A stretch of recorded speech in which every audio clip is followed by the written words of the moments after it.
Inspiration can come in the most unusual of places.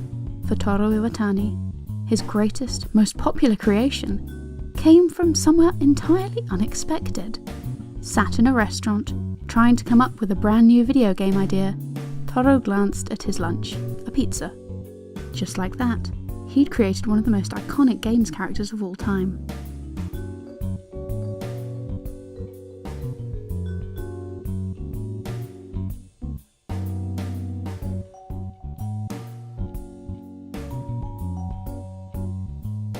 Toru Iwatani wanted to make something special.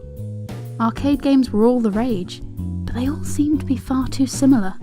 Shooters were in fashion in a big way after Space Invaders, and it seemed like every other cabinet Toru came across featured some kind of space element, and far too many guns.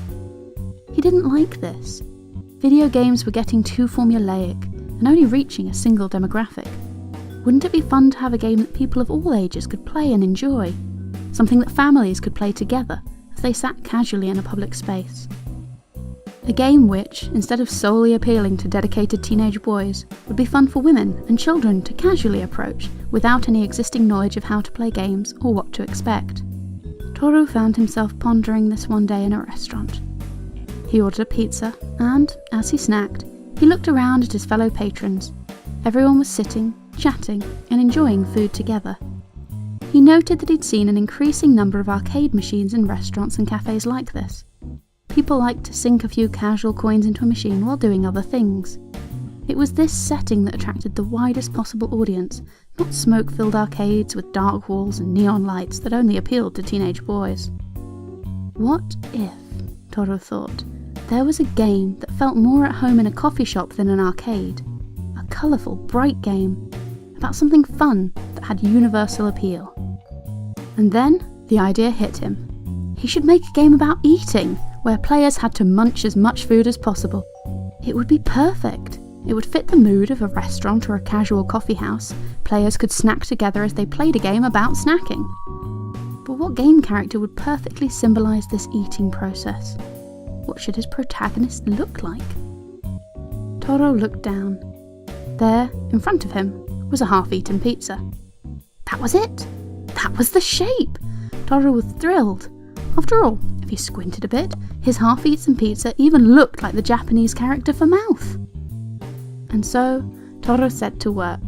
At first, his game developers thought he was crazy.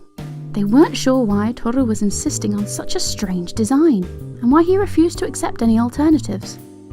They showed Toru suggestions for more complex characters. After all, the game engine could support them. But Toru would not be moved.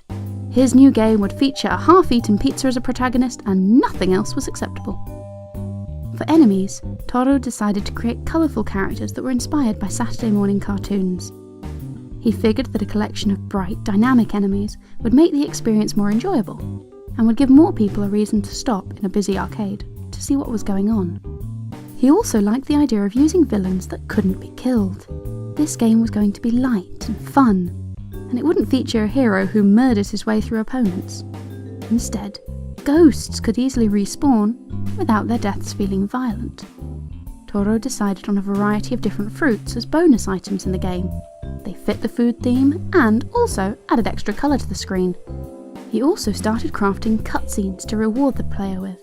These little animations served to give players something to strive for, as well as making the game look more appealing from afar. And so, Pac-Man was born. It turned out that Toru was right about everything.